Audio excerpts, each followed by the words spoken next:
Assalamualaikum dan salam sejahtera. Selamat bertemu kembali di ruang bicara minda Profesor Negara.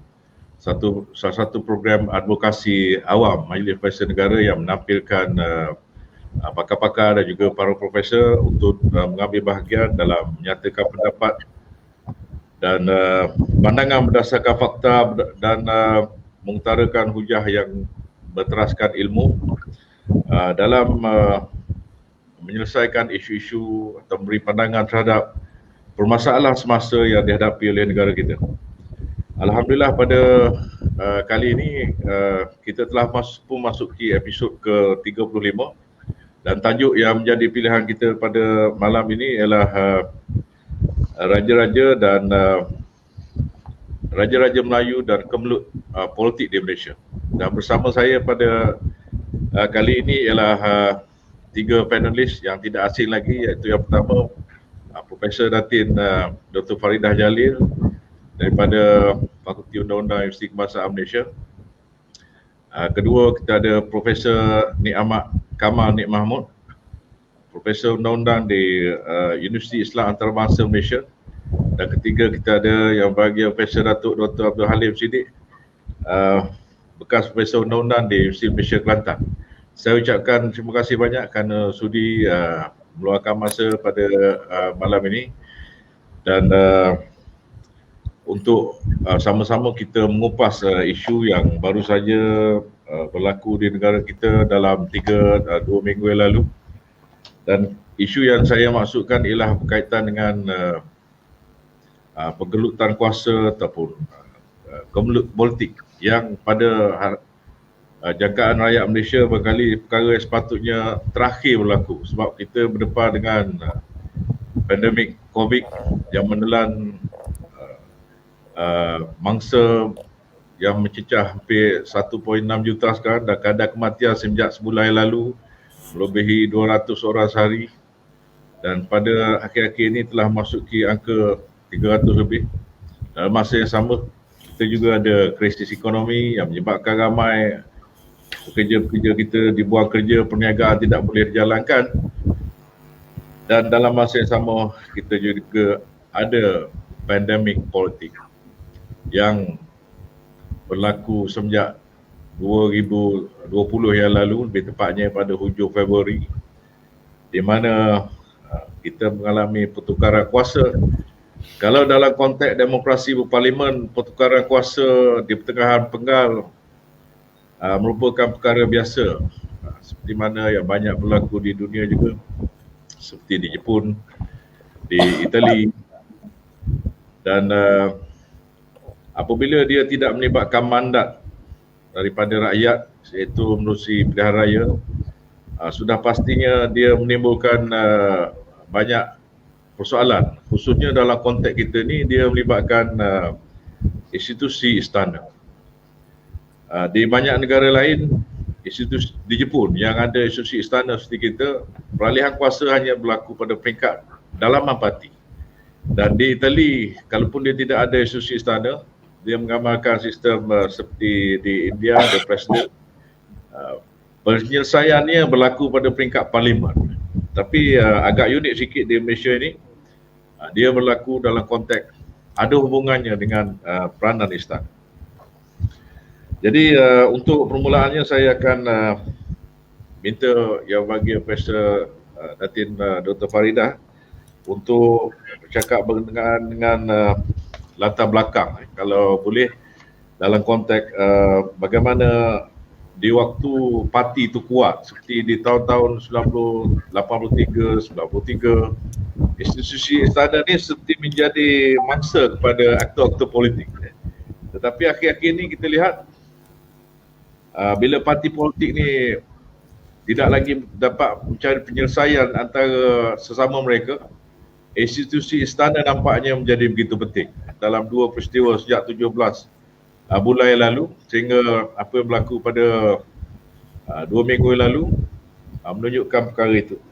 Jadi boleh Prof terangkan berkenaan dengan pembahagian kuasa ini antara judiciary, eksekutif dan juga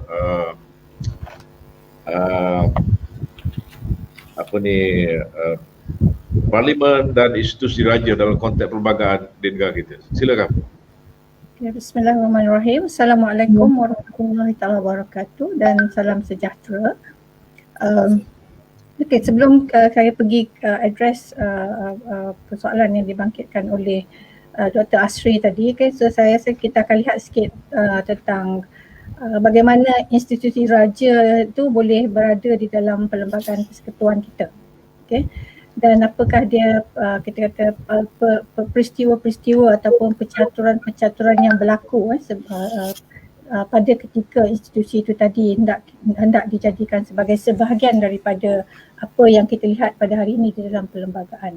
Okay, saya rasa kita semua telah tahu dan faham bahawa bermula daripada sebelum kedatangan Inggeris di tanah Melayu, institusi raja itu mempunyai kedudukan yang kuat. Okay.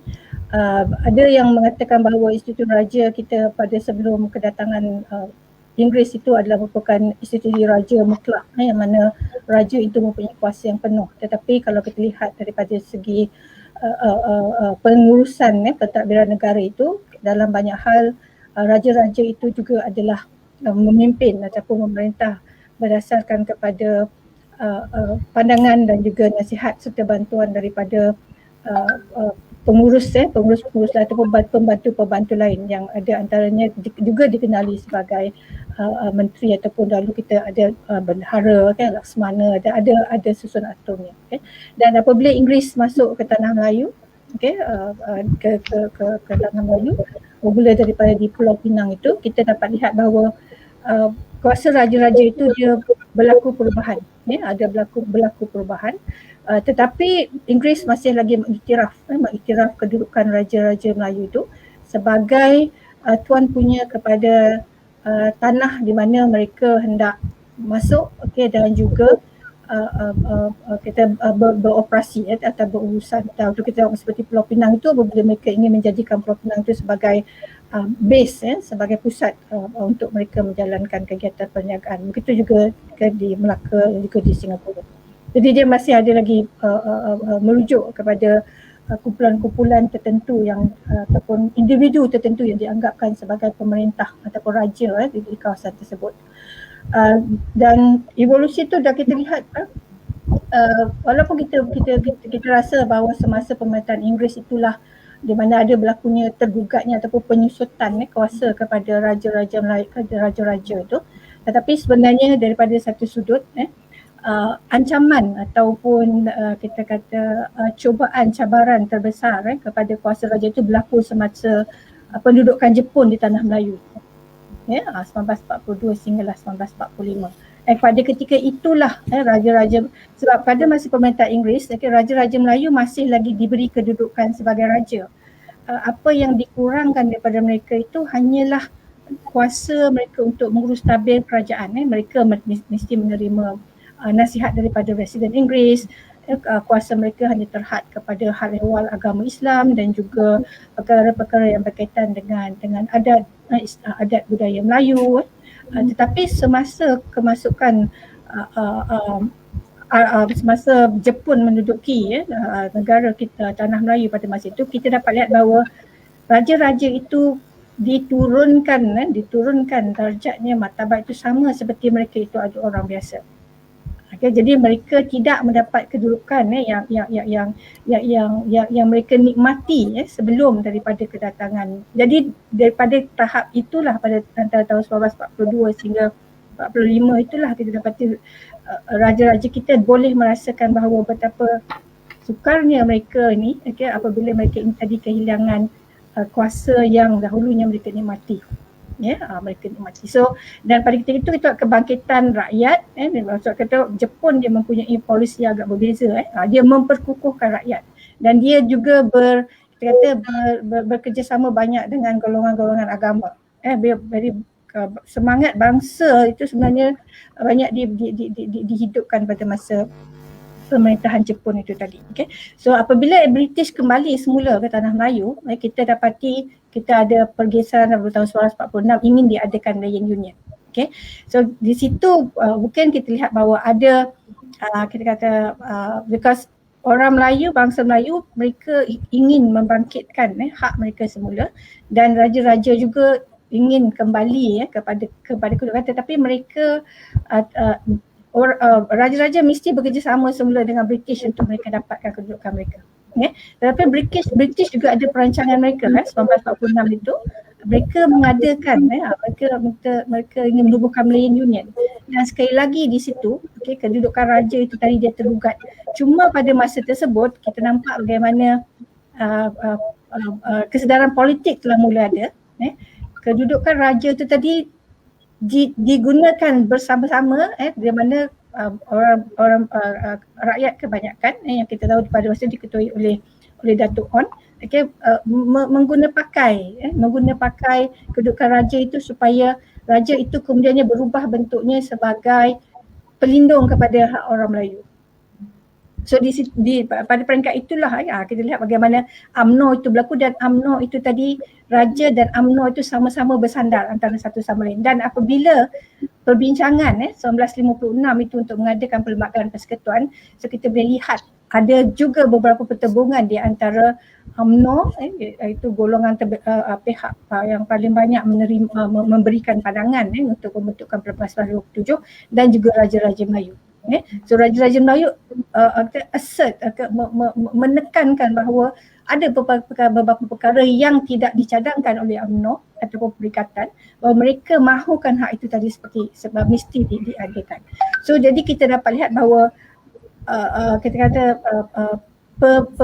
dia bukan perebutan kuasa, dia seorang perlu ada kerjasama di antara kedua-duanya ini tadi untuk memastikan bahawa mereka ini berada pada satu kedudukan, pada satu kekuatan yang boleh menjalankan pemerintahan ataupun pentadbiran negara.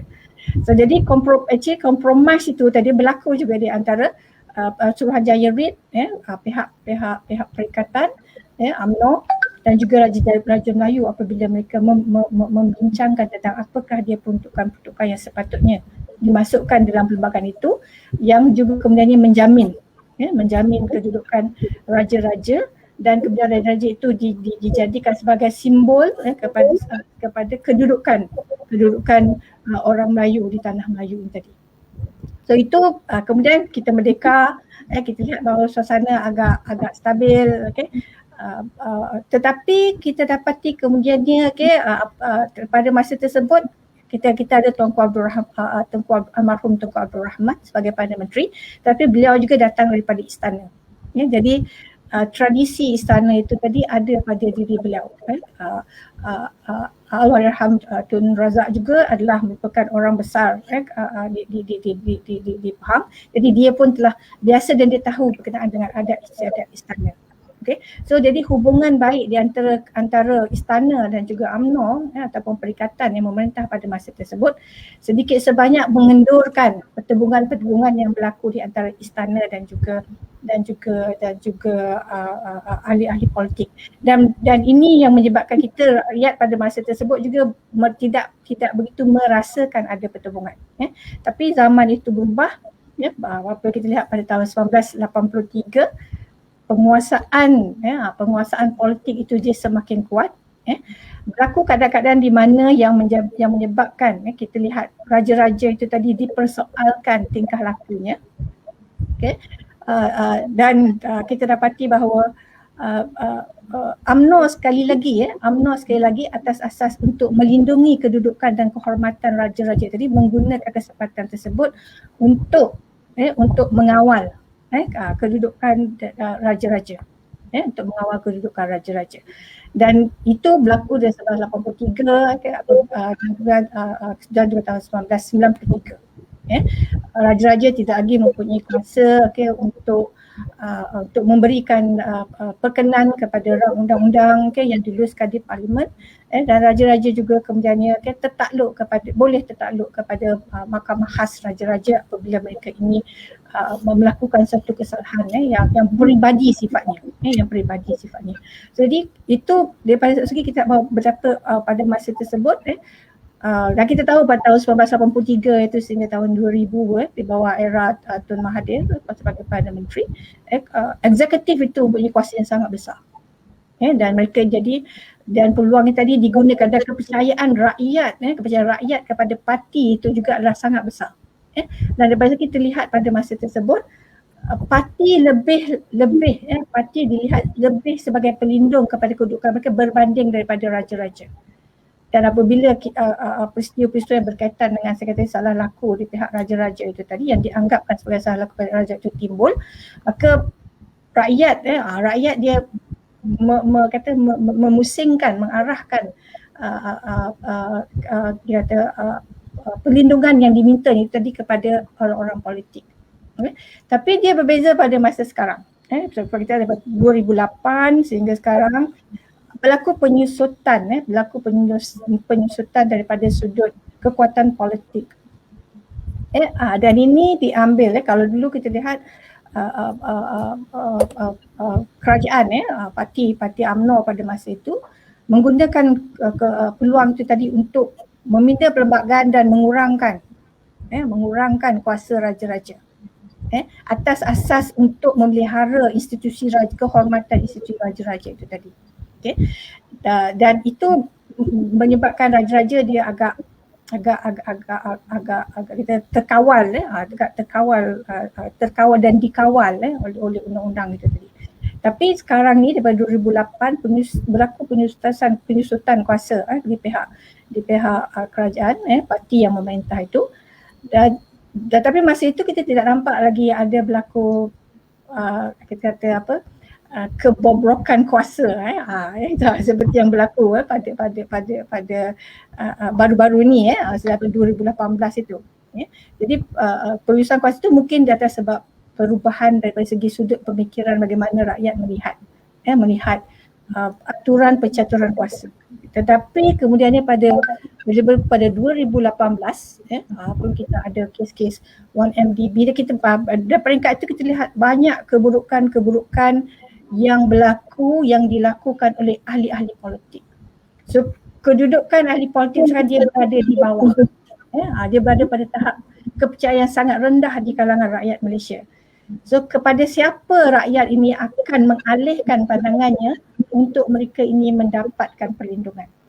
Jika tidak kepada raja-raja yang dalam masa pembentukan Perlembagaan Persekutuan 1950 itu diletakkan sebagai badan yang tidak ada tidak ada inclination politik dia, dan pada masa sama dia ini juga adalah sebagai pelindung bukan saja kepada orang-orang Melayu tetapi kaum-kaum lain yang berada di negara kita. So saya berhenti di situ. Dan kemudian nanti kita sambung dengan perubahan lainnya. Baik, terima kasih Prof Datin Farida. Saya ingin beralih ke Prof Nick. Kalau berdasarkan penerangan tadi, kita dapati perlembagaan merupakan satu dokumen ataupun written document yang begitu powerful yang membahagikan kuasa itu antara institusi penting di negara kita seperti institusi raja-raja sendiri, institusi eksekutif, judiciary dan juga legislatif. Dalam kemeluk politik yang kita ada sejak 17 bulan yang lalu sehingga pada 2 minggu yang sudah, kita dapati institusi parti yang mendominasi parlimen ni gagal menyelesaikan masalah sama mereka. Kalau di negara lain soal majoriti, ketiadaan majoriti dan sebagainya dilakukan dengan mudah saja, iaitu mengalihkan kedudukan kerusi atau crossing the floor di parlimen. Tapi di negara kita ni seperti semacam mengada-ngada sedikit. Dia tidak lakukan di parlimen, kalaupun kita ada banyak situasi yang membolehkan mereka melakukan perkara itu. Saya kata mengada-ngada sebab akhir baru-baru ini Tengku Razali membuat permintaan supaya tempat duduknya diletakkan di kursi bebas. Maksudnya dia boleh lakukan. Tetapi apa yang kita lihat berlaku baru-baru ini, mereka menghantar SD ke istana, ini seperti cuba mengheretkan institusi istana untuk kepentingan politik tertentu. Jadi pada pandangan Prof Nick, adakah cara yang digunakan oleh ahli politik kita ni, iaitu tidak menggunakan institusi yang diperuntukkan oleh perlembagaan seperti parlimen itu sendiri tetapi mengheret institusi lain itu sebagai satu perkembangan yang sihat. Silakan Prof. Okey, bismillahirrahmanirrahim. Assalamualaikum warahmatullahi wabarakatuh. Dr. Asri sebagai moderator dan Prof. Datin Faridah juga Datuk Dr. Abdul Halim Siddiq. Satu persoalan yang menarik ya, sebenarnya dalam suasana dan ruang lingkup amalan kerajaan berparlimen atau demokrasi berparlimen ala Westminster, sepatutnya isu seorang Perdana Menteri itu hilang sokongan itu mudah saja diselesaikan di parlimen ya. Kalau kita rujuk kembali sejarah apa yang berlaku di negara kita ya, di peringkat persekutuan belum pernah lagi ada isu tentang hilang majoriti ini, kecuali pada tahun 2020 lah, apabila kerajaan PH telah gagal dan telah meletakkan jawatan, Perdana Menteri telah meletakkan jawatan dan berlaku sedikit sebanyak konflik ataupun suasana konflik politik yang agak besar lah di Malaysia ketika itu, dan tahun ini sekali lagi ia berlaku ya. Tapi kita boleh rujuk kembali apa yang berlaku di Sarawak misalnya. Saya ingat, saya rasa itu yang pertama kali dalam sejarah persekutuan Malaysia yang ditubuhkan pada 1963 itu menghadapi masalah di Sarawak apabila kerajaan Ketua Menteri Stephen Kalonikan telah hilang majoriti. Tetapi cara beliau hilang majoriti itu ialah bukan di Dewan Undangan Negeri ya, tapi apabila berlaku satu seolah-olah satu petition yang dikeluarkan oleh ahli-ahli Dewan Undangan Negeri mengatakan mereka telah hilang sokongan atau tidak lagi menyokong Stephen Kalonikan sebagai Ketua Menteri ya. Namun ia diselesaikan di mahkamah. Dan ia juga diselesaikan oleh peristiharan atau proklamasi darurat. Maknanya mahkamah mengatakan bahawa sama ada seorang Ketua Menteri itu hilang majoriti itu, ia harus mesti diselesaikan di Dewan Undangan Negeri, bukan di luar Dewan Undangan Negeri. Maknanya undi tidak percaya itu perlu dibentangkan barulah diputuskan di situ. Tapi ini tidak berlaku ya. Satu keunikan yang berlaku dalam sistem sistem yang kita adalah demokrasi berparlimen ini ialah, pertama, siapa yang boleh memanggil sidang parlimen. Kalau kita rujuk ke Perlembagaan Persekutuan perkara 55 itu, yang di Tuan Agong disebut sebagai institusi yang boleh memanggil sidang parlimen.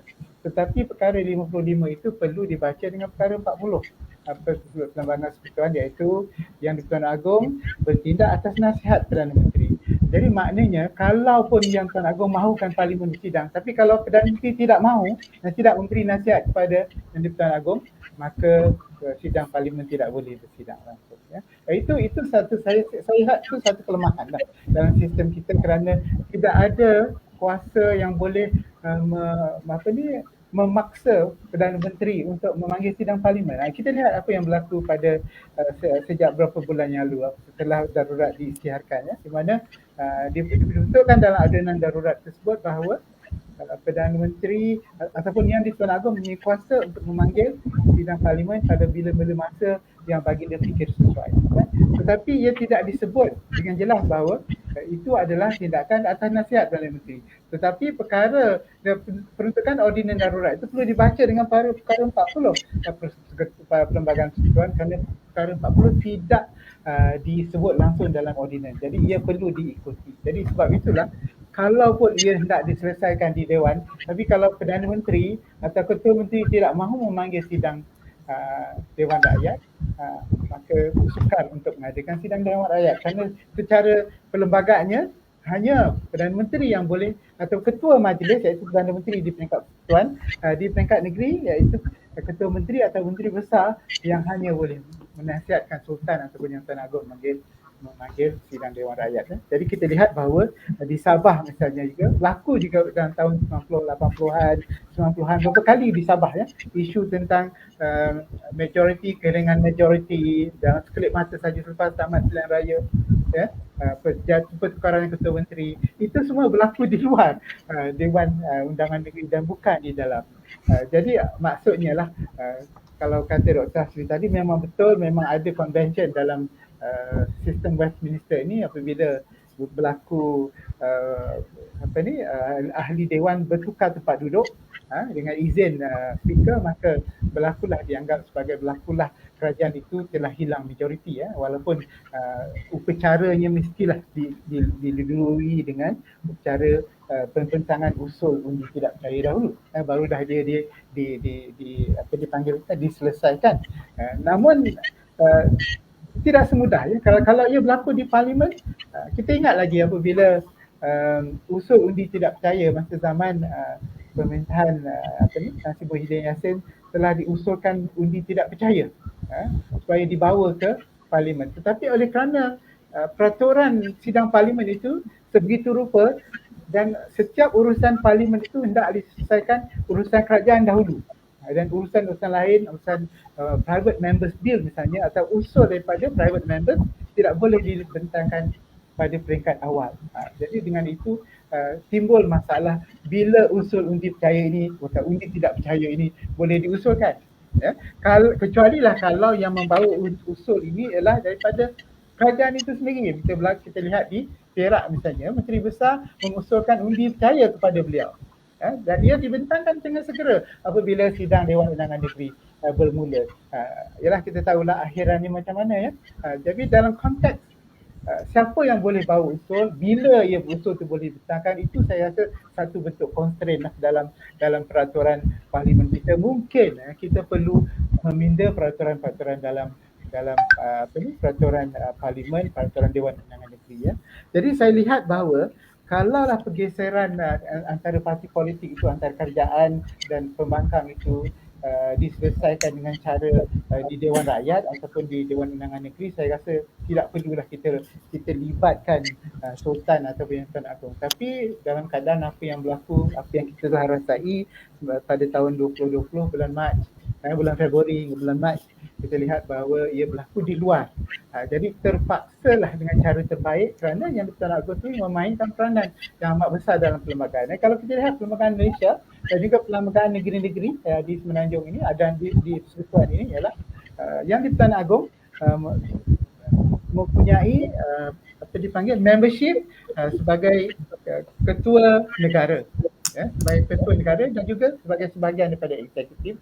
Baginda juga ialah ketua, baginda juga ialah ahli parlimen, kerana baginda juga terlibat dalam proses parlimen. Dalam pentadbiran kehakiman, baginda melantik ketua hakim negara dan melantik hakim-hakim mahkamah tinggi dan mahkamah rayuan. Jadi dalam konteks ini baginda bertugas bukan saja sebagai Yang di-Tuan Agong, tetapi baginda juga bertugas sebagai ketua eksekutif, sebagai ketua parlimen dan ketua kehakiman. Jadi dalam konteks ini, siapa lagi yang kata Prof. Faridah tadi, siapa lagi yang ingin diminta pertolongan kecuali Yang di-Tuan Agong. Jadi kita berbalik kepada tugas Yang di-Tuan Agong untuk melantik Perdana Menteri.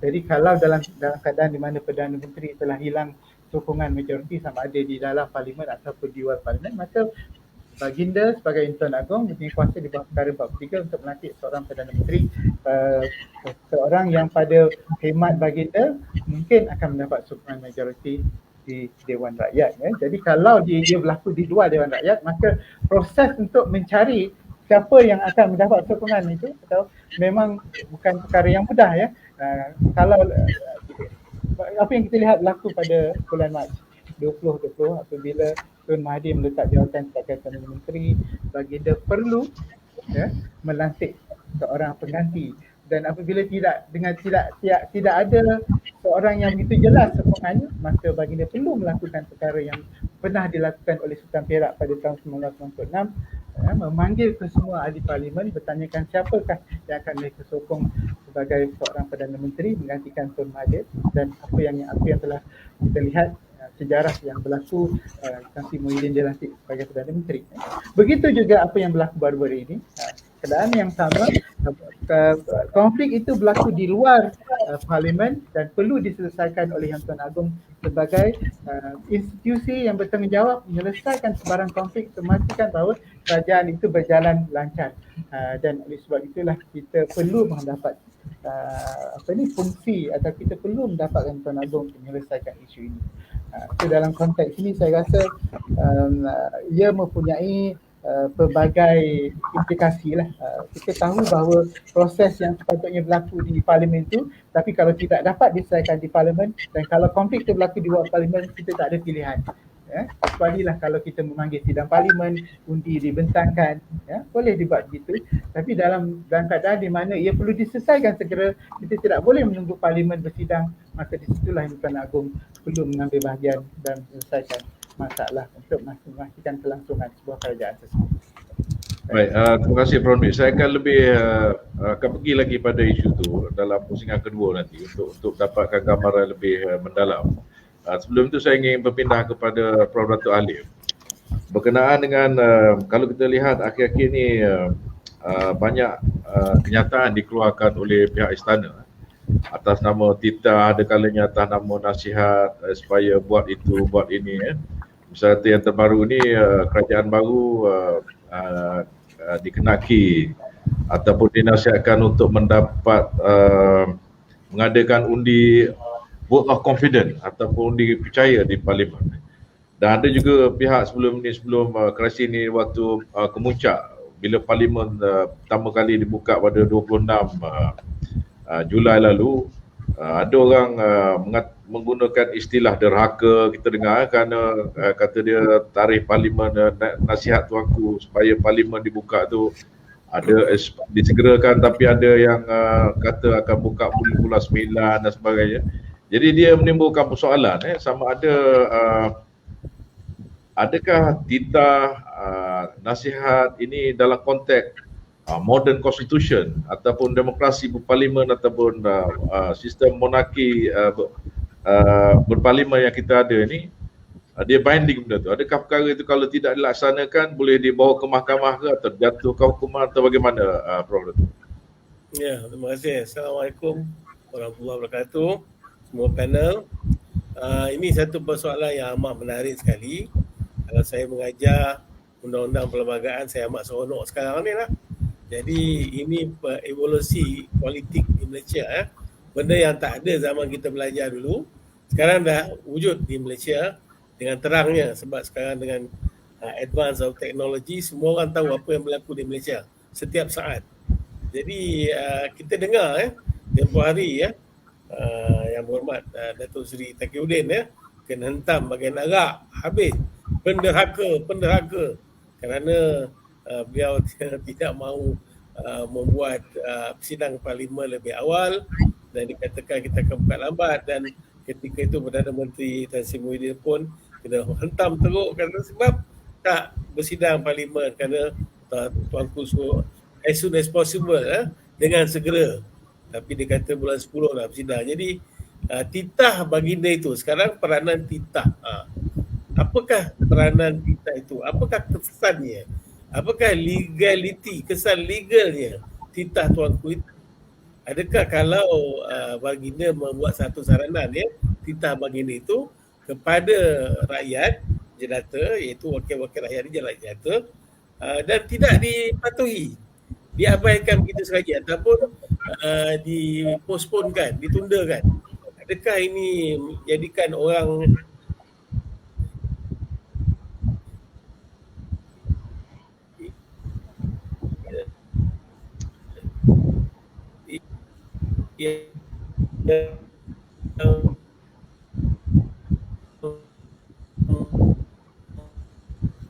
ada gangguan suara sikit. abaikan ini? Seorang penhaka. Dalam dekat tempoh hari ada.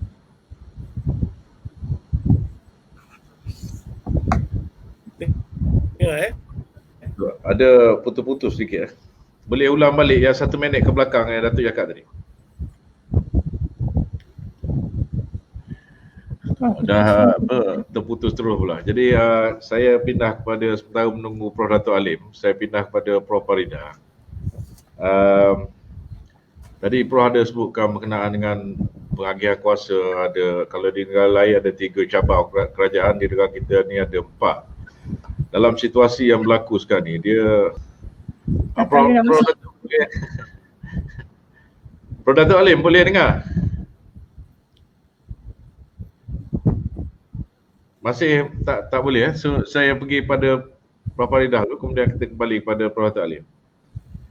Adakah dengan apa yang berlaku ni, amalan ni boleh diteruskan? Maksudnya apabila krisis politik tu parti-parti politik sesama mereka tak dapat selesaikan, ramai-ramai pergi menghadap tuanku, memberikan satu tugas pula pada tuanku untuk menentukan siapa yang ada majoriti.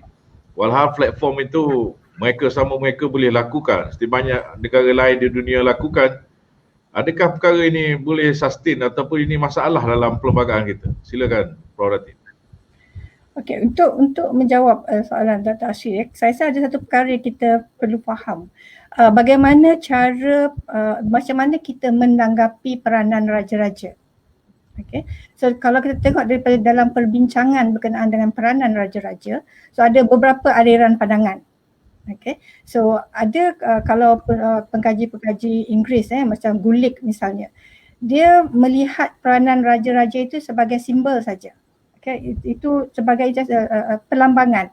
So, dia menggambarkan kehebatan, menggambarkan kekuasaan, menggambarkan kedaulatan. Okay. Tetapi Milner pula dia melihat peranan raja itu dia sebagai seorang yang proaktif, bukan setakat perlambangan, bukan setakat perlambangan. Jadi dia sebab dia melihat bahawa raja itu dia akan memberi identiti kepada jajahan takluknya, okey, dan juga rakyatnya, okey, dan raja itu juga dia perlu ada bersifat keterlibatan.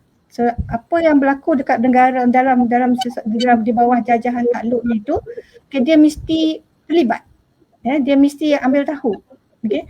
Jadi ini dua pertentangan kajian yang kita lihat. Ada dua pengkaji berkenaan dengan kedudukan raja-raja di tanah Melayu. Tapi kita lihat kedudukan hakim-hakim kita di negara kita dan masyarakat tempatan sarjana-sarjana tempatan yang mengkaji tentang kita banyak melihat raja itu sebagai satu simbol. Kita melihat raja itu sebagai simbol, so kita kata raja itu tidak seharusnya terlibat dengan politik. Raja itu hanya melihat kepada perkara berkaitan dengan orang Islam, hal ehwal orang Melayu, tapi dia tidak boleh ambil tahu, tidak boleh terlibat dalam permasalahan besar negara. Okay? Tapi kalau kita lihat almarhum Sultan Azlan Shah, yang dulu juga ada bukan ketua hakim negara, Lord Presiden kita. Dan kemudian kita lihat pemikiran ini juga ada kepada Sultan Perak pada masa sekarang ini, Raja Nazrin. Dia tidak mereka ni kedua-dua ini dia tidak melihat peranan raja itu sebagai satu simbol. Okay. Misalnya kalau kita lihat saya baca dalam bahasa Inggeris lah kata-kata daripada Raja Azlan Shah ni, kan, dia kata a king is a king whether he is an absolute or constitutional monarch. The only difference between the two is that whereas one has unlimited power, the other's powers are defined by the constitution. Okay. But it is a mistake to think that the role of a king, like a president, is confined to what is laid down by the constitution. So itu intipati dia. Raja Azlan mengatakan bahawa adalah salah untuk kita memikirkan peranan raja itu hanya adalah seperti apa yang digariskan, disebutkan dalam perlembagaan itu. His role far exceeds those constitutional provision. Peranan dia adalah boleh keluar daripada apa yang disebutkan di dalam perlembagaan itu tadi. So ini kalau kita balik pada segi sejarah, kalau kita lihat undang-undang tubuh negeri Perak dan juga beberapa undang-undang tubuh di negeri-negeri Melayu, kedudukan raja-raja itu dalam hal-hal yang tertentu walaupun hanya di dalam wilayah negeri itu sendiri, okay, tetapi dia itu ada kuasa yang agak besar dalam hal-hal yang berkaitan dengan urusan pentadbiran negara. Pentadbiran negeri, pentadbiran negeri. Sebab itulah kita lihat di beberapa negeri, kalau raja kata dia tidak berkenan dengan calon menteri besar itu dia akan mengalami kesulitan untuk dia duduk di kursi menteri besar itu tadi. So jadi kita dia bahawa raja itu dia ada kuasa penentu. Dan kalau kita nak balik pula kepada bagi tadi sistem Westminster. Okay, kita ada sistem Westminster. Raja ni dia ada beberapa peranan yang tidak dituliskan, yang tidak dituliskan. Pertama, raja ini tadi dia ada hak untuk menyampaikan nasihat dan pandangan. So dia nampak apa saja perkara yang tidak berlaku dalam urusan pentadbiran negeri ataupun negara, yang di Pertuan Agong kalau dia kat Persekutuan, so dia boleh menyampaikan pandangannya. So kalau kita lihat daripada segi perjalanan kuasa yang digunakan oleh Yang di-Pertuan Agong apabila beliau baginda menitahkan kepada Datuk Seri Ismail Sabri bahawa Datuk Seri perlu mengadakan undi percaya di dalam parlimen. So itu adalah ini dia berkata dia untuk dia menyampaikan nasihat dan pandangan. Cara bagaimana dia pada hemat baginda adalah baik. So jadi dalam banyak hal dan nasihat itu tadi kita boleh kata tidaklah mengikat, tetapi daripada segi satu sudutnya bila kita datang mengadakan undi percaya di dalam parlimen itu tadi, dia ada signifikannya. Kita apabila bicara mengangkat sumpah Perdana Menteri itu tadi telah diadakan, daripada sudut perlembagaannya, pada sudut undang-undang perlembagaan yang kita lihat tertulis black and white itu, memanglah telah menurut syaratnya kerana Yang di-Pertuan Agong telah berjaya mengenal pasti ada seorang ahli parlimen yang mempunyai undi percaya, mempunyai kepercayaan majoriti di dalam parlimen untuk menjadi Perdana Menteri. Of course sah, boleh selesai. Daripada segi peruntukan pergantian, tetapi daripada segi keabsahan, daripada segi legitimasinya, benda itu juga mesti berlaku di dalam parlimen. Sebab dia itu kedua-duanya saling memperkukuhkan. Dan kalau kita baca perbincangan-perbincangan berkenaan dengan apabila adanya constitutional monarch ataupun raja dan adanya institusi parlimen, pemain-pemain politik di dalam negara tersebut, dia ada apa kita bahasa saja dual legitimacy. Sebab dia seolah tertakluk kepada dua pihak. Satu legitimasi dia di dalam parlimen dan kemudian legitimasi dia bersama dengan Yang di-Pertuan Agong. Jadi dalam konteks raja berperlembagaan, negara ataupun negara yang mempunyai raja, pemain-pemain politik dan kita rakyat ni pun adalah kita abide kepada dua. Kita tertakluk, kita perlu mematuhi. So itu kalau itu tadi untuk dia kita kata itu menyampaikan nasihat dan pandangan. Yang kedua yang tak ada disebutkan dalam perlembagaan itu tadi, untuk dia memberi galakan dan dorongan. So dia boleh encourage. Sekarang ni apa yang Sri Paduka Baginda buat? Dia encourage parti-parti politik yang sedang bergaduh ni, yang sedang bercakaran ni, supaya duduklah satu meja, berbincang bagaimana kita hendak menyelesaikan, bagaimana anda semua hendak menyelesaikan pertikaian politik ini supaya ianya itu tadi boleh membawa.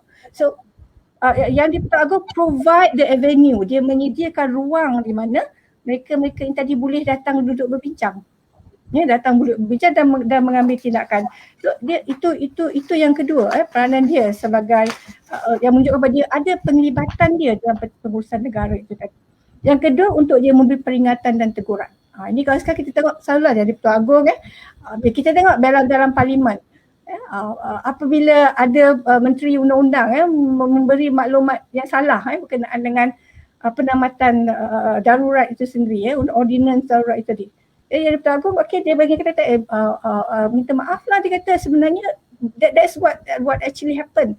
Dia mengingatkan ahli-ahli politik itu tadi bahawa inilah sebenarnya apa yang transpired dalam perbincangan kita semasa berada di istana tentang bagaimana cara kita nak menyelesaikan masalah ini. So jadi baginda akan terus memperingatkan. So itu kita lihat peranan dia selain daripada apa yang tertulis di dalam perlembagaan. So jadi saya lepaskan kepada panelis lain.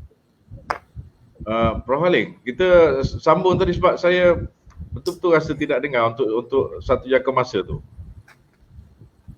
Saya dengar semua orang cakap walaupun tak ada gambar. Saya pelik tu. Tadi maaf kata ya, ada masalah Prof Farida berkuliah pasal sejarah mula-mula punya lama saya dengar. Tapi tak ada pun tepuk-tepuk. Itu yang saya pelik tu. Jadi macam inilah, apa tadi peranan titah tuanku, raja yang bersemayam di atas tahta masing-masing di negeri dan juga yang di Tuan Agong yang dilantik 5 tahun sekali. Apakah peranan titahnya? Adakah demikat? Tadi Prof Farida dah jawab lah, memang tidak mengikat. Ini adalah saranan, tapi sebab dia diraja, kita panggil titah. Kalau orang biasa, seruan, saranan. Jadi baginda tuanku kita panggil titah. Memang bagus, tuanku nampak dan tuanku boleh tegur. Tapi janganlah sampai kita kata orang yang tak dengar dan tidak patuh dan tidak melaksanakan teguran saranan tuanku tu adalah penderaka. Penderaka ada undang-undangnya. Kalau zaman dulu traitor, penderaka ni ada pengkhianat negara boleh dihukum gantung. Tapi apakah kesalahannya? Jadi sebab itu kita lihat dalam keadaan moden negara moden Malaysia demokrasi ini, saya nampak ada perkembangan di sini. Peranan raja berperlembagaan kita telah ada perubahan dari segi dia punya inovasinya. Cuba kita lihat, kalau nak lantik sebenarnya ikut perlembagaan perkara 43 2A, yang Tuan Agong hendaklah melantik seorang ahli Dewan Rakyat yang pada hemat baginda, hendak melantik seorang Perdana Menteri yang pada hemat baginda mungkin mendapat majoriti, sokongan majoriti ahli Dewan Rakyat. Jadi bagaimana baginda nak tahu siapa itu yang mendapat suara majoriti? Mestilah melalui sokongan dan undian pihak ahli-ahli Dewan Rakyat. Dan tempat yang paling baik sekali ialah di dalam Dewan Rakyat, bukan di Istana Negara. Tapi apa yang berlaku sekarang, dah 2 kali berlaku, masa zaman PH lagi tu, dan Tun Mahathir turun, lepas tu naik Tan Sri Muhyiddin, semua pakai satu dokumen yang dikenali sebagai Statutory Declaration. Dan semua dibuat dan dihantar kepada pejabat yang di Tuan Agong. Jadi sekarang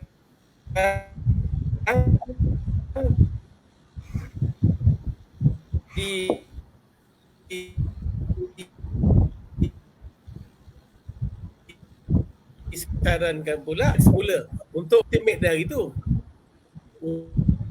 undi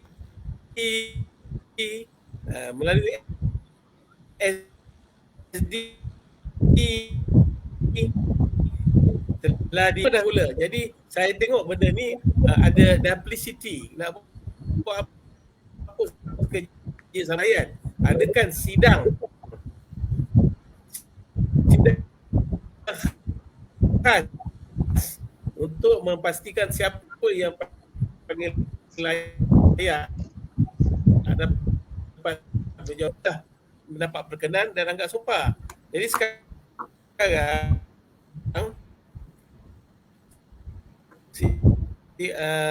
saya tengok yang kemudian didahulukan. Jadi adakah ini inovasi politik kita, inovasi perlembagaan kita tu tidak berapa jelas. Dia hanya kata 32A hanya kata sokongan. Dia tak ada kata hendaklah lantikan itu dibuat di dalam parlimen atau Dewan Rakyat. Dia tak kata ambil kesempatan oleh semua pihak. Dia kata je siapa yang mendapat sokongan majoriti. Dia tak kata mesti buat dalam Dewan. Tapi sebenarnya bacaan kita lah nak memastikan mestilah dalam Dewan. Tapi sekarang dah ada inovasi. Boleh guna statutory declaration sebab dia punya presidennya ambil daripada Perak.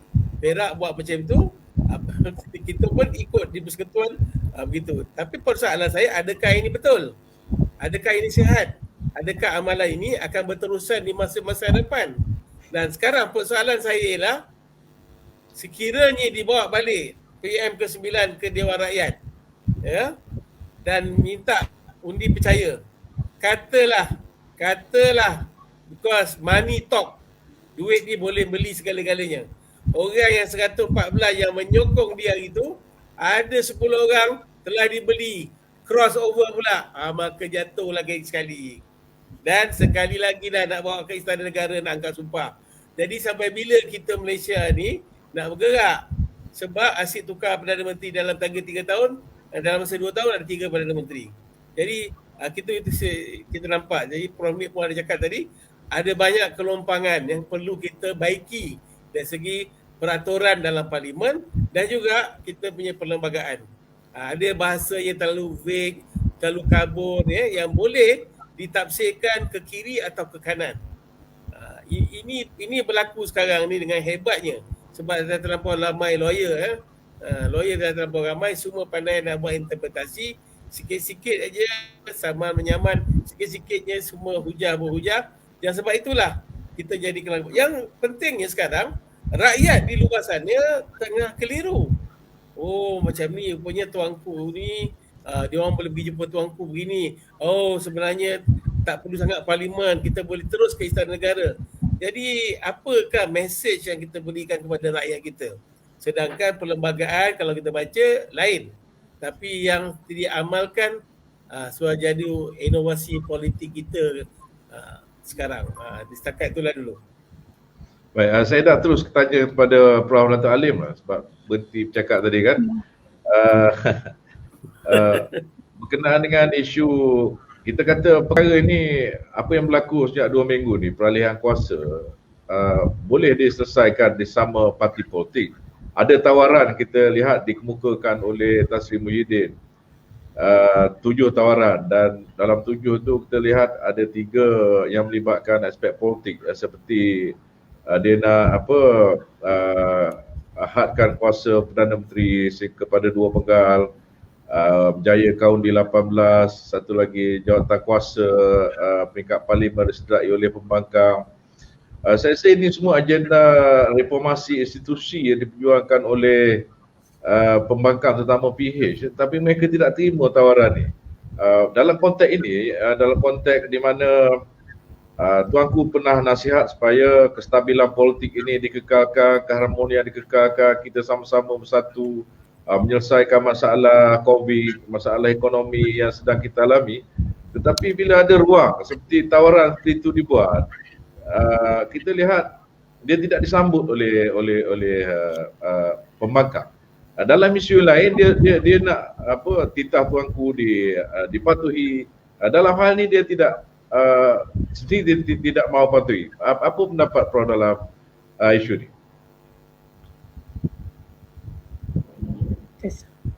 Apa yang dia seronok dia patuh, apa yang dia tak seronok dia abaikan.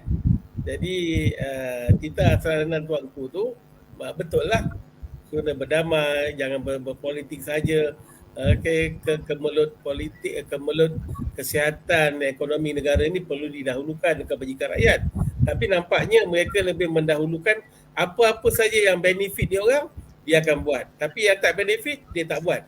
Okey, tawaran Tan Sri Muhyiddin tempoh hari ini kita dapati telah ditawarkan oleh Tan Sri Muhyiddin di penghujung nyawa pentadbirannya, di hujung-hujung tanduk tempoh hari. Oleh sebab itu ini menimbulkan suspicion, kesangsian di kalangan ahli-ahli politik yang tak setuju dengan beliau. Pada saya, apa yang ditawarkan tu bagus, ada yang bagus ya. Jadi kalaulah ditawarkan pada awal pentadbiran beliau, besar kemungkinan ini akan diterima oleh semua ahli Dewan Rakyat. Tapi oleh sebab timing dia tak betul, dia punya timing tu dah hujung-hujung tanduk, telur dah nak jatuh, tanduk dah pecah dah. Jadi macam dia meminta nyawa, tolonglah tidak aku habis. Jadi, seolah-olah meminta nyawa. Jadi saya ingat ahli-ahli Dewan Rakyat yang lain pun ada maruah dia. Takkanlah kita nak tolong orang yang tak nak dengar cakap kita. Daripada awal lagi mereka telah minta berbagai-bagai tapi tidak diindahkan. Kita lihat darurat pun diisytihar tanpa dimaklumkan dan tarikhnya pun tak betul dan berbagai lagi tidak dilakukan walaupun ahli Dewan Rakyat telah menyarankan sebaliknya. Jadi itu sendiri dah nampak ada ketidakharmonian daripada kedua-dua pihak pembangkang dan kerajaan. Walaupun mereka adalah kedua-duanya adalah ahli parlimen Kerajaan Persekutuan Malaysia ya. Walhal lambang mereka ialah lambang diraja kerajaan Malaysia. Dia member of Parliament of Malaysia. Tak ada bezanya. Untuk kestabilan keharmonian negara kita, mereka kena bekerja bersama-sama. Oleh sebab itu, Tuanku sebut lagi kepada Perdana Menteri yang ke-9, hendaklah memastikan bukan yang menang-menang semua, bukan yang kalah-kalah semua. Ini pesanan sebenarnya dalam maknanya, ya. Sebab itu kita lihat Perdana Menteri ke-9, awal saja dia punya ucapan sulungnya, dia memberikan olive branch kepada pihak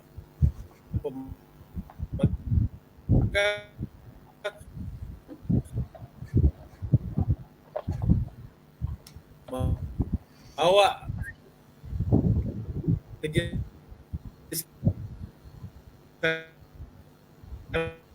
sama untuk sama dengan dia. Lepas tu dijemput ketua pembangkang datang ke pejabat je. Ini pada itulah yang baik, jadi kita boleh sebenarnya. Dan kita lihat keluarga Malaysia, keluarga besar keluarga Malaysia ini ada antaranya untuk membuka lagi, ada inclusiveness. Sebab itu kita tengok kalau nak aman negara ini, semua pihak janganlah bersangka buruk. Hendaklah sama-sama menjayakan kestabilan, keharmonian, memulihkan kita punya ekonomi dan kesihatan. Jadi kalau asyik berkecamuk, kerajaan dah tarik undi, tarik samput. Jadi itu yang saya pusing sangat. Nak bawa balik besok ke Dewan Rakyat, takut ada yang horse trading atau kita panggil di Malaysia orang putih kata horse trading, di Malaysia ada panggil frog trading, melompat-lompat kata. Jadi sebab itulah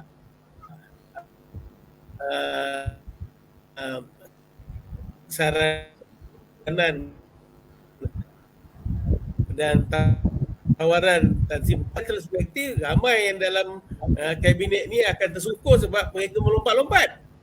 Jadi ini timing tak betul, walaupun dia punya idea dari segi teorinya memang baik. Jadi sebab itulah tawaran itu tidak diterima.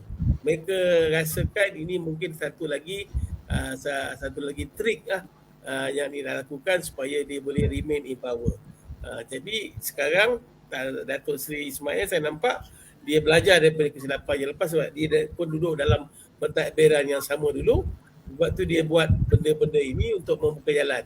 Dan keluarga Malaysia itu adalah yang setakat ini benda yang baik, konsep yang baru, inclusiveness untuk semua orang, sama ada pembangkang ataupun kerajaan, kena bekerjasama lah. I think this is a very good beginning untuk kerajaan ini. Ya. Baik, terima kasih Prof. Kembali pada Prof Nick. Berdasarkan penerangan yang diberikan oleh Prof tadi,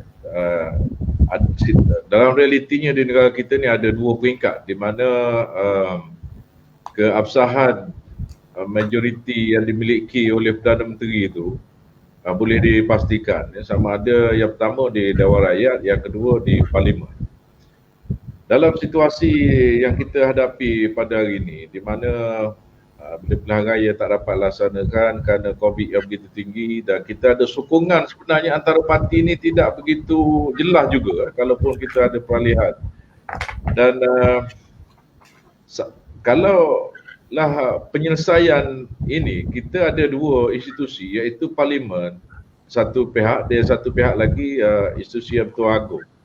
Tetapi 3 episod sebelum ni, semenjak pengunduran Tun Mahathir lalu, gantian dengan Tan Sri Muhyiddin dan kemudian Datuk Seri Ismail Sabri, kita lihat satu institusi saja digunakan, iaitu institusi yang Pertuan Agong itu.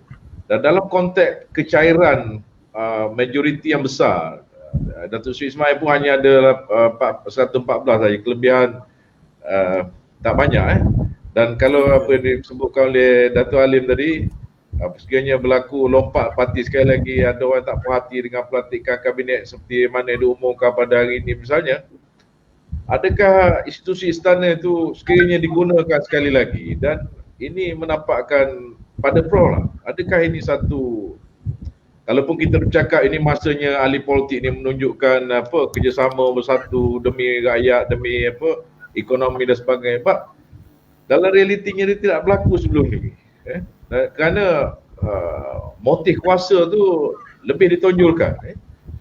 Dan kalau akan berlaku sekali lagi, artinya apa yang dilakukan oleh institusi yang Tuan Agong baru-baru ini dengan cara menerima SD dan melayan mereka ini,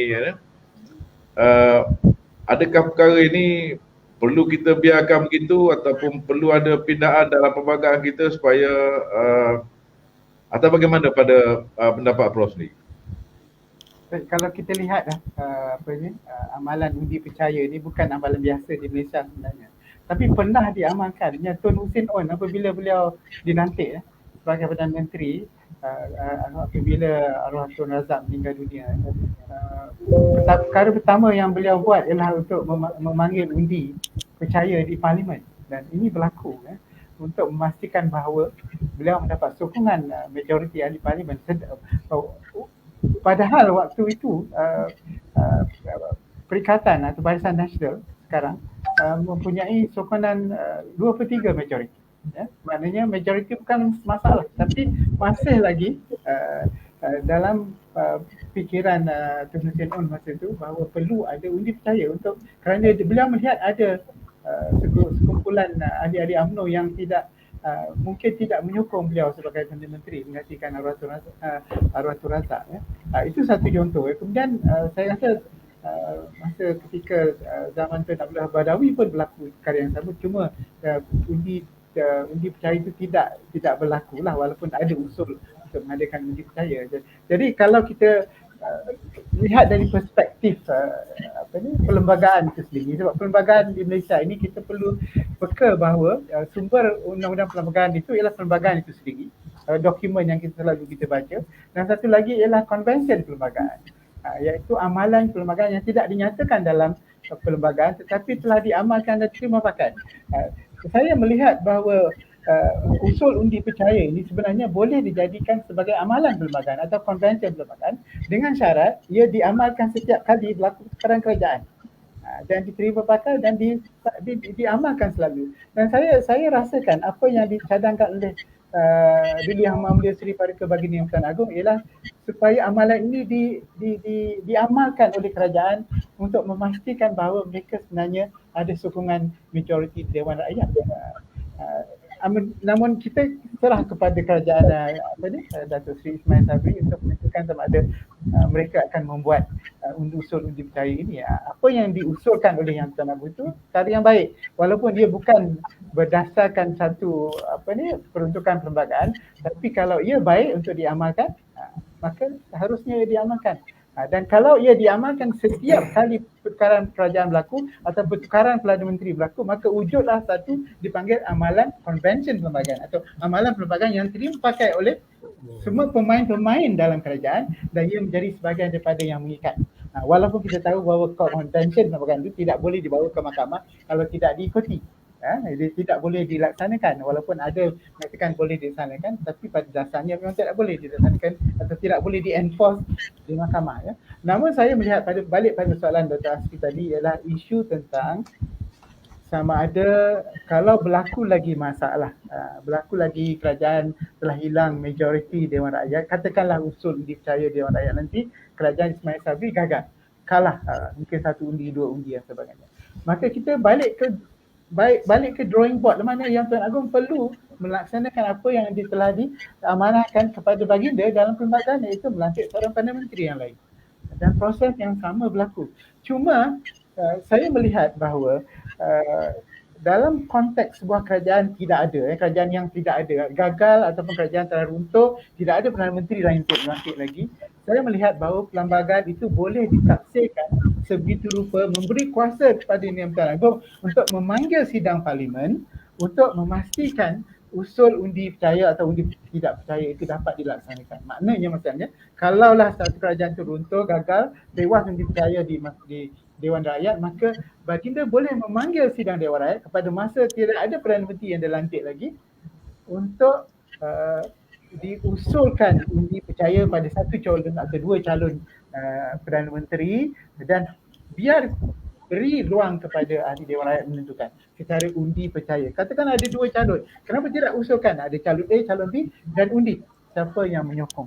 Dan kalau ini boleh berlaku di Dewan Rakyat, maka tidak perlulah kita ada SD dan semua MP pergi jumpa dengan Yang Tuan Agong. Saya rasa itu boleh dilaksanakan atas dasar bahawa kalau tidak ada Perdana Menteri, Yang di-Tuan Agong mempunyai kuasa eksekutif dan juga mempunyai kuasa legislatif untuk menentukan apa yang perlu diselesaikan di Parlimen. Dan konteks untuk melantik satu kerajaan baru, melantik seorang Perdana Menteri baru, maka ia perlu dilaksanakan dengan cara yang terbaik. Dan di sini perlembagaan beri kuasa kepada Tuan Agong. Kita boleh tafsirkan apa jua, tapi itulah berlaku satu kekosongan di dalam kerajaan, dan di situlah yang Tuan Agong mengadakan fungsi beliau, fungsi baginda sebagai pengaman atau penyelesai masalah.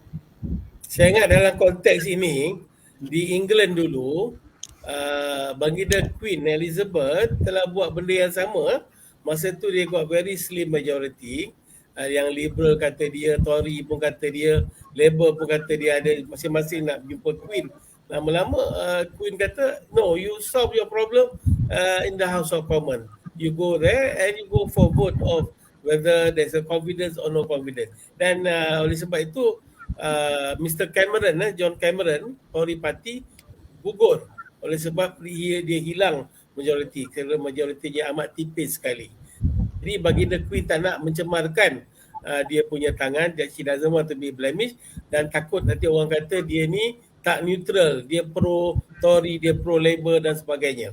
Jadi itu amalan yang amat baik, dan Queen menyarankan mereka pergi ke House of Commons untuk mengundi di dalam parlimen mereka. Jadi saya ingat di masa-masa hadapan, sebagaimana yang disebut oleh Prof. Nick tadi, ini patut jadi kita convention yang amat kuat bahawa jangan lagi pergi ke istana, dan istana pun dengan ini boleh menyarankan balik semua pergi ke Dewan Rakyat dan mengundi dalam Dewan siapakah calon-calon yang akan mendapat undi yang terbanyak dan kepercayaan. Based on that outcome, bawa kepada tuanku, maka tuanku akan menjalankan tugas tuanku. Okay? Dengan ini tak adalah nampak ramai-ramai berduyun-duyun naik bas, turun bas pergi ke Istana Negara, dah jadi macam tempat macam ada pesta sana sini. Tak perlu lagi dah.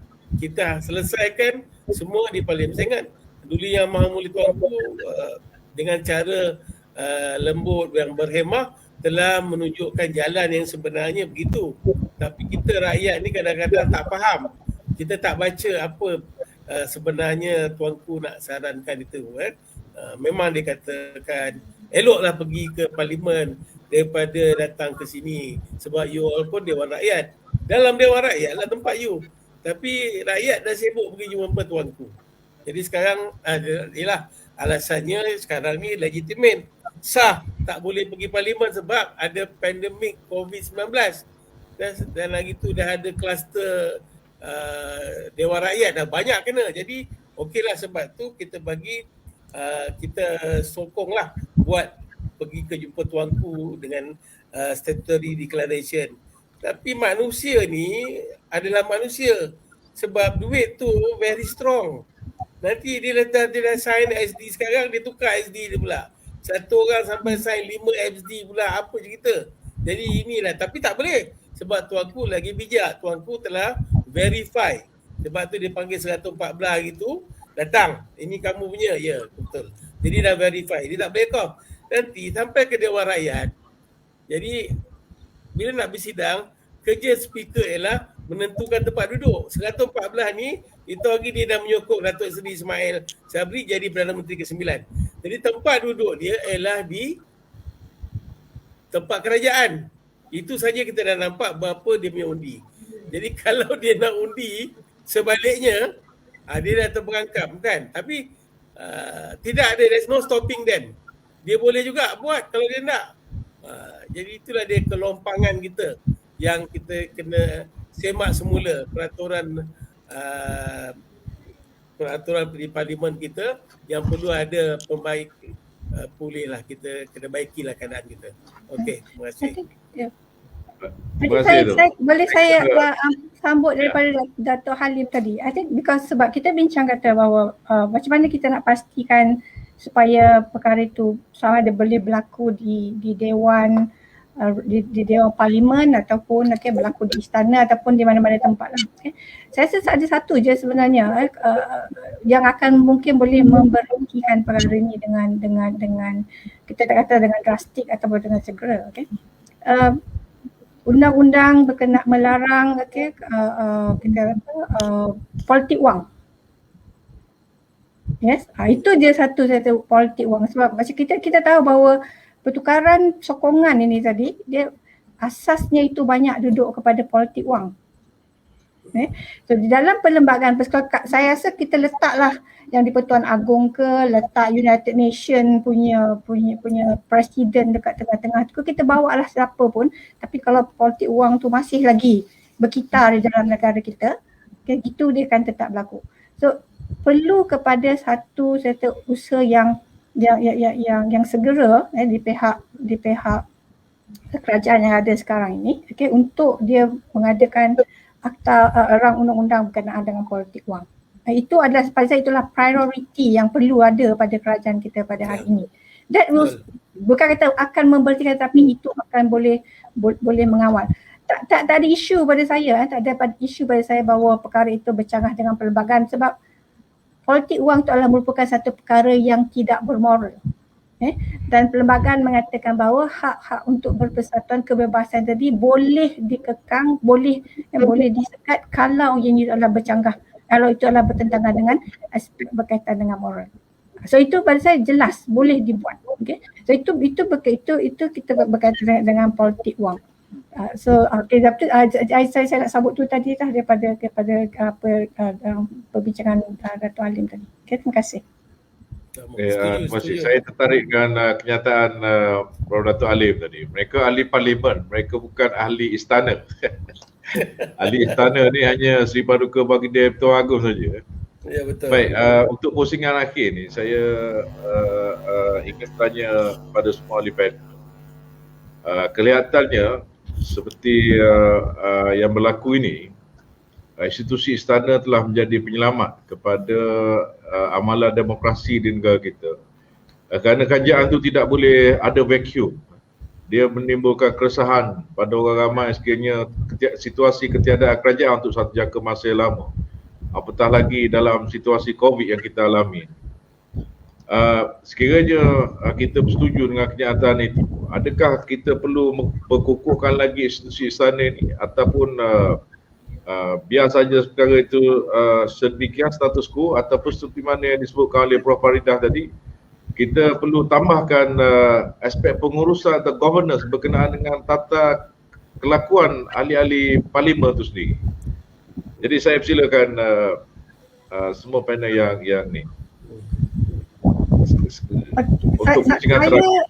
Saya ada satu pandangan. Kalau kita bila kita bercakap tentang governance negara, kita selalu bercakap tentang perundangan, tentang eksekutif dan juga tentang kehakiman.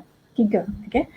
Tapi kalau kita lihat di dalam perlembagaan kita, sebenarnya kita ada satu lagi cabang.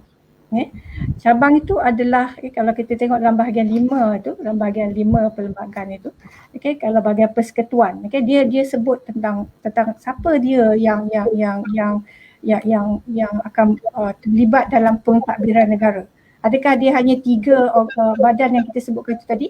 Tapi kita lihat di peringkat pertama sekali dekat atas ni, dia menyebut tentang Ketua Utama Negara dan yang kedua Majlis Raja-Raja. So kalau kita bawa kedua-dua ini tadi bersama-sama, so ini adalah merupakan institusi yang di-Pertuan Agong dan Raja-Raja. So berbeza dengan yang kita baca pasal separation of powers ataupun 3 organ penting pemerintahan negara yang kita pinjam, kita baca, selalu kita baca daripada karya-karya barat itu tadi. Di negara kita sebenarnya kita ada 4. Kita ada institusi raja-raja, kita ada eksekutif, kita ada legislatif dan kita ada judiciary. Walaupun kita mungkin nampak raja-raja itu tadi kemudiannya diletakkan sebagai sebahagian daripada juga ketua eksekutif. Sebab dia ada menjaga atas nasihat daripada Yang di-Pertuan Agong. Tetapi kalau kita keluarkan mungkin ni masa berlaku masa penyusunan bahagian-bahagian untuk keperluan dalam perlembagaan itu tadi, sebab yang buat ni Lord Reid, Mak Saleh kan. Jadi dia mungkin melihat itu dari perspektif separation of power barat, organ kerajaan barat. Yang dia nak menjadikan raja itu, dia mengenepikan raja itu, dan sebab dia ada revolusi parlimen itu, dia berbeza. Tapi macam saya sebutkan awal tadi, evolusi di negara kita kata bahawa raja dengan rakyat tu dia saling bergantung. Dan kemudian pada tahun 1946 itu elit politik dan juga raja-raja dia bersama-sama. Raja, ini observation saya, mungkin pandangan ahli pengulas politik dia berbeza. Raja tidak boleh ada tanpa adanya sokongan daripada elit politik sekarang. Elit politik sekarang pun tidak boleh ada tanpa sokongan daripada raja. Tapi kita taklah seperti di Thailand. Tapi kita nampak. Tapi raja-raja kita masih lagi boleh divert dan mengatakan bahawa sekarang ni better akan mengambil kedudukan sebagai payung negara yang menjaga kepentingan semua rakyat-rakyat mereka, dan saudara-saudara semua yang memerintah negara ini perlu dengar dan perlu patuh kepada apa pandangan yang nasihat yang mereka akan sampaikan. So dia punya, kita punya, jadi imbang tu kita punya pengimbangan kuasa tadi bukan hanya berlaku antara eksekutif, legislatif dan judiciary. Dia berlaku juga raja. Bagaimana raja mengimbangkan, sekarang hari ini kita dapat bagaimana raja mengimbangkan kuasa ahli-ahli politik. So jadi itu yang kita boleh perkemaskan di dalam perlembagaan kita. Bila Prof Nick kata kita tidak perlu menjadikan Perdana Menteri itu sebagai ketua majlis, ketua majlis parlimen. That is a conflict of interest. Sebenarnya itu adalah percanggahan kepentingan antara Perdana Menteri dan juga urus tadbir parlimen sebagai legislatif. Legislatif yang sepatutnya oversight, mengawal selia judicial, mengawal selia eksekutif.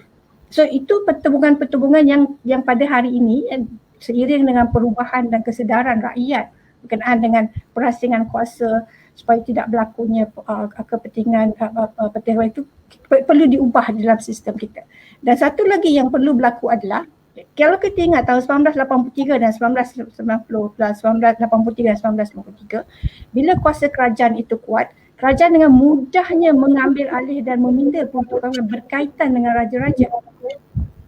Tadi kita cakap, perlukah kita pindah perlembagaan kita untuk memberi kuasa yang lebih kepada raja-raja itu? Itu tidak mungkin akan berlaku. Kalau berlaku pun susah untuk berlaku. Tidak ada eksekutif yang mahukan orang lain melihat kuasa, because undang-undang itu datang daripada eksekutif. Cuma dibahaskan saja bukan parlimen bukan buat undang-undang. Parlimen hanya membahaskan undang-undang yang dicadangkan oleh pihak eksekutif daripada Jabatan Peguam Negara. So, tidak mungkin berlaku. Apa lagi yang perlu kita kukuhkan? Perlu diperkukuhkan di dalam, mungkin di dalam perlembagaan kita atau mungkin di dalam peraturan parlimen bahawa ahli majlis biasa kedudukan berkaitan dengan rang undang-undang persendirian. So itu kita perlu lihat, sebab kalau tidak, macam kita kata tadi, kita mengharapkan pihak kerajaan untuk mengadakan undang-undang yang berkaitan dengan anti lompat parti, money politics, dia tidak akan berlaku sebab yang memegang kerajaan, segi logiknya, dia tidak akan mengadakan sesuatu yang akan menyekat dan mengekang kuasa dia, keupayaan dia ataupun keluasan dia untuk melakukan perkara yang boleh melindungi kepentingan dia. So there must be a situation where perlu ada satu keadaan di mana rang undang-undang persendirian itu tadi perlu kita pukulkan. Siapa perlu ada perincian kerana macam mana dia boleh berlaku, Ya, so itu yang saya saya saya punya rangkuman lah daripada keseluruhan perbincangan ini tadi. Baik, Prof Nik, kalau boleh dalam 3-4 minit. Baik, saya masih lagi pasti bahawa peranan Duli Yang Mulia Suri Paduka Baginda Tuan Agong, Duli Maria Sultan dan Raja negeri itu mempunyai peranan yang besar lah.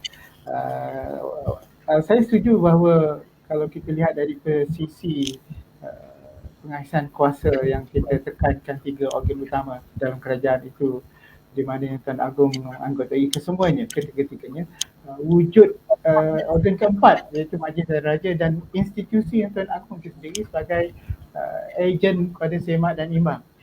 Kita telah lihat dari sejarah bahawa institusi kerajaan itu dan parti politik tidak berupaya untuk menyelesaikan konflik antara mereka dengan cara cara amalan yang baik yang boleh dilakukan di parlimen misalnya. Kita lihat memang sukar untuk menyelesaikan konflik antara mereka, walaupun mereka boleh melantik seorang penimang tara lah. Jadi penimang tara yang terbaik dan memang ada mekanismenya dalam lembagaan itu ialah Duli Yang di-Tuan Agong. Dan saya rasa fungsi Seri Paduka Baginda Yang Tuan Agong itu memang besar sekali. Selain sebagai payung kepada rakyat dan negara, Baginda juga berperanan sebagai agensi untuk semak dan imbang, kuasa-kuasa kerajaan, kuasa parlimen dan sebagainya. Dan ini amat penting, dan akhirnya apabila berlaku konflik yang tidak dapat diselesaikan, maka kita terpaksa balik dan mereka yang berkonflik itu terpaksa pulang dan menghadap Duli Yang Mulia Seri Paduka Baginda Tuan Agong untuk penyelesaian pada konflik itu. Kerana Baginda atas daripada politik, tidak berpolitik langsung, tidak ada kepentingan dalam politik, namun Baginda mempunyai tugas dan tanggungjawab besar dalam lembagaan, memastikan bahawa lembagaan itu sentiasa dipegang, kedaulatan undang itu sentiasa dijunjung. Itu saya rasa peranan institusi raja dan Tuan Agong yang dapat menjernihkan sebarang kekeruhan dalam politik negara. Baik, kata-kata akhir dari Prof. Dato' Alim dalam konteks pertanyaan saya tadi. Okey, saya lihat kali ini Seri Paduka Baginda Tuan Agong telah memanggil Majlis Raja-Raja untuk bersidang bersama-sama berbincang mengenai kemudahan politik yang berlaku sekarang ini. Dan ini telah berlaku sebelum Datuk Seri Ismail Sabri diberi pelantikan dan diumumkan. Saya lihat ini satu langkah yang amat baik kerana siapa pun yang menjadi Perdana Menteri Malaysia, dia akan melibatkan seluruh Malaysia, termasuklah duli-duli tuanku di setiap negeri-negeri mereka. Jadi oleh sebab itu adalah lebih baik melibatkan semua majlis raja-raja yang duduk bersemayam di takhta masing-masing untuk bersama-sama berbincang di Istana Negara dan berunding dan minta dia punya pandangan masing-masing. Dan kita lihat Perdana Menteri ke-9 ini telah dilantik hasil daripada bukan sahaja perkenan tuanku nampaknya Tuan Agong, tapi majlis raja-raja semua telah bersama-sama berbincang sehinggalah sampai tuanku memberi perkenan. Jadi ini amat sangat langkah yang baik. Ini langkah yang very inklusif nampaknya, melibatkan majlis raja-raja. Bukan saja majlis raja-raja ini orang kata macam rubber stamp sebagai ritual saja, tidak. Tapi nampaknya sekarang dalam negara kita sekarang ni majlis raja-raja dan institusi diraja ni lebih lagi sekarang berperanan dengan lebih kita kata involve. Dia punya engagement tu telah berlipat ganda sekarang ni. Walaupun kita katakan kalau dulu Mak Saleh, Mak kata Prof. Farida, dia Mak Saleh dia buat perbagangan kita, dia suruh raja duduk kat tepi-tepi je, only buat ritualnya. Tidak. Tapi nampaknya kita lihat kepada bai'ah antara Sang Sapurba dengan Demang Lebar Daun itu sekarang makin terselah, iaitu rakyat dengan raja berpisah tiada, saling perlu memerlukan, ibarat aur dengan tebing. Ini yang berlaku sekarang. Lepas itulah tuanku memberi titah pandangan, titah nasihat kepada PM9, jangan memijak-mijak, menang-menang dan jangan kalah, tak boleh kalah, supaya kita sama-sama membina negara Malaysia kita dengan keluarga Malaysia kita ni aman dan saksama. Sebab kalau negara kita ni aman dan saksama, kedua-duanya pun akan dapat manfaat, ya. Sebab tu Tuanku amat bijak tempoh hari melibatkan majlis raja-raja, dan kita pun amat bersyukur ni telah berlaku semua. Kalau mereka semua taat dengan titah Tuanku, tak ada lagi dah nak jatuh-jatuhkan Perdana Menteri ini, sebab kita hanya ada 21 bulan lagi sebelum PRU 15. Kita harap taklah jadi rekod dalam World Guinness of Record Malaysia bertukar-tukar Perdana Menteri dalam 2 tahun dan 4 pula. Kita tak mahu itu berlaku. Kita berdoalah negara kita ni tambah stabil dan kemelut politik, ekonomi dan kesihatan kita ni kita dapat mengatasinya. Sekian, terima kasih. Terima kasih saya ucapkan kepada semua Prof. Datuk, Prof. Datin dan Prof. Atas pandangan yang diberikan tadi, dan daripada penerangan itu jelas kepada kita bahawasanya raja berperlembagaan dalam konteks kita ini merupakan satu unsur legitimasi yang penting yang menjadi kunci kepada kestabilan dan keabsahan dalam governance dan pembentukan kerajaan di negara kita. Jadi hanya sekadar itu masa yang kita ada. Sekali lagi mengucapkan terima kasih banyak kepada Prof. Datin Farida, Prof. Datuk Alim dan juga Prof. Haji Ahmad Kamal. Sama-sama. Sehingga Terima kasih. kita berjumpa lagi pada masa akan datang. Saya minta mohon maaf kiranya berlaku kesilapan pada pihak saya. Dan dengan itu saya ucapkan selamat malam dan jumpa lagi. Sekian, terima kasih. Terima kasih. Terima kasih. Assalamualaikum. Assalamualaikum.